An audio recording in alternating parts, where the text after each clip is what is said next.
tử. Cái này nó bơm con quá.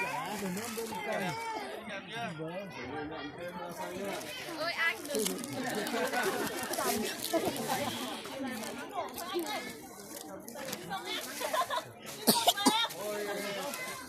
Làm động nhẹ nhàng vào.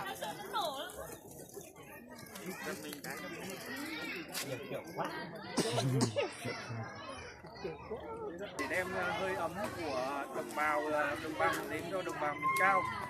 Và hiện tại là bên tôi đã có rất là nhiều những món quà gửi đến cho đồng bào, gồm có muối, bánh chưng, gạo và đồ dùng học tập cho các con ở trên vùng cao. Với tất cả những tấm lòng của đồng bằng, chúng tôi mong muốn là sẽ đem đến cho bà con một cái Tết ấm no. Để có được cái chuyến thương lượng như thế này, thật ra là chúng tôi đã trải qua một cái cung đường rất là vất vả, và chân thành rất là cảm ơn các chiến sĩ bộ đội biên phòng, cũng giống như là các cô thầy cô giáo bị thương đã giúp chúng tôi hoàn thành được cái sứ mạng ngày hôm nay. Và chúng tôi mong muốn là sẽ có rất là nhiều những cái chuyến thiện nguyện như này nữa đến đồng bào vùng cao. Xin cảm ơn và chúc cho tất cả các đồng bào miền cao một năm mới sum vầy, một ngày Tết ấm no và hạnh phúc. Xin cảm ơn. Tôi tên là Đỗ Ngọc Hưng, là phó tổng giám đốc của công ty cổ phần giáo dục Solution. Xin chân thành cảm ơn. Được nữa anh. Chúng tôi là công ty Ocean Việt Nam. Hôm nay chúng tôi có muốn gửi đến cho bà con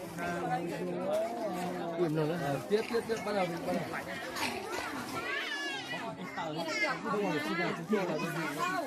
Chúng tôi là đơn vị Ocean Hero Việt Nam. Hôm nay chúng tôi tổ chức chương trình thiện nguyện muốn gửi những chút quà đến cho các con ở trường, và mong muốn là sẽ có một chút gửi gắm đến các con, giúp cho các con khó khăn hơn trong Tết, không phải hơn. Chúng tôi sẽ cố gắng làm nhiều thêm những cái vấn đề công trình thiện nguyện nữa. Kiểm soát học sinh của chị. Kiểu học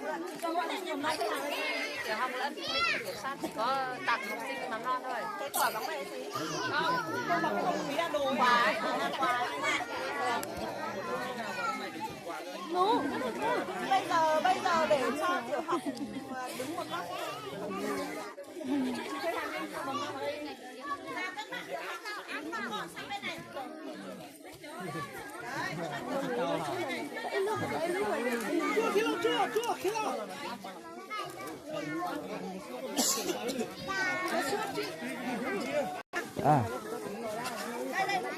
Mình nhận đấy nhỉ, các cháu là thế này thì phải cần phải có danh sách, nhờ cô có danh sách ấy không phải nhầm đấy.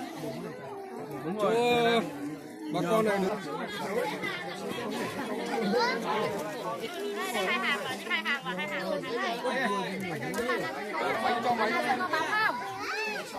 Đây con ơi. Cho các con đừng Tết này. Đúng.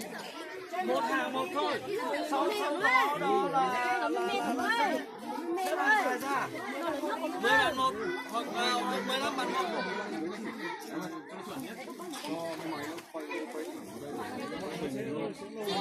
Chị xem hai hàng vài xem. Đúng nhiều ơi, chúng ta rất nhiều nơi. Rồi, con đứng ở đây. Trả một tớ. Trả một tí từ tớ con. Rồi, 10 12 đi, 12 nó có lúc thay là có tập tiền đấy. Tôi đi đúng không? Đó, đây, 12 trẻ này, đang thiếu một trẻ đậu. Rồi. Đây em ơi. Rồi, anh ơi.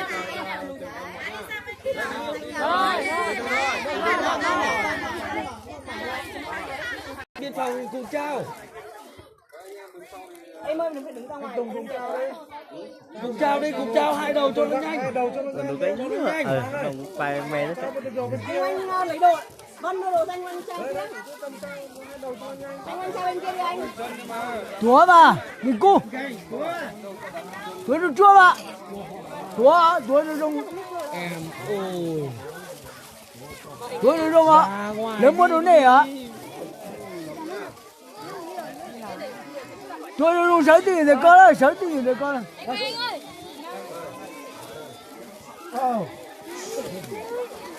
Mà tao phải thế mà tôi chỉ tao ngay tao về tao phải thế mà tao mà. Tao à đây, tao à đây. Tao à đây.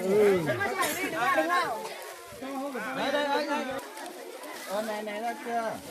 Em ơi chẳng có đi đâu em. Đâu vào đây em. Đông. Rồi rồi.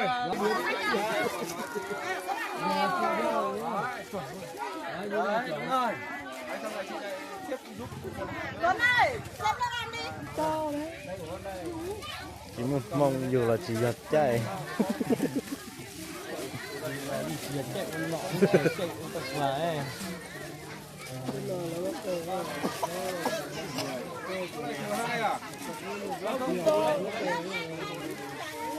Chưa 12 gì.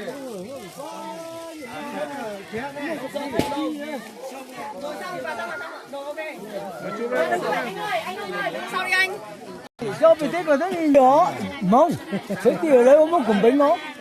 Cho luôn. Cái gì ra đi. Chạy thế bây giờ. Có đó. Tập tài miệng một cái rồi.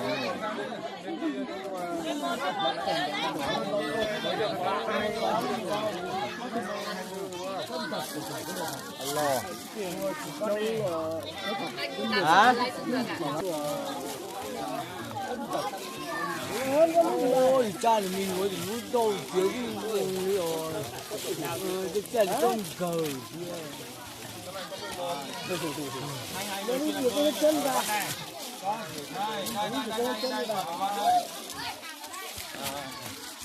Tao ạ. Tao ạ. Tao ạ. Chị Loan ơi. Chị Loan ơi. Chị Loan ơi. Loan mà chụp ảnh đây đây.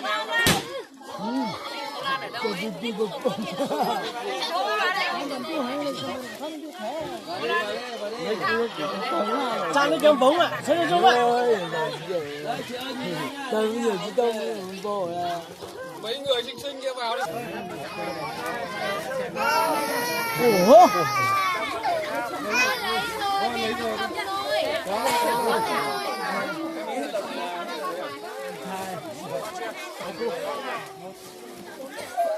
Thế giờ sao?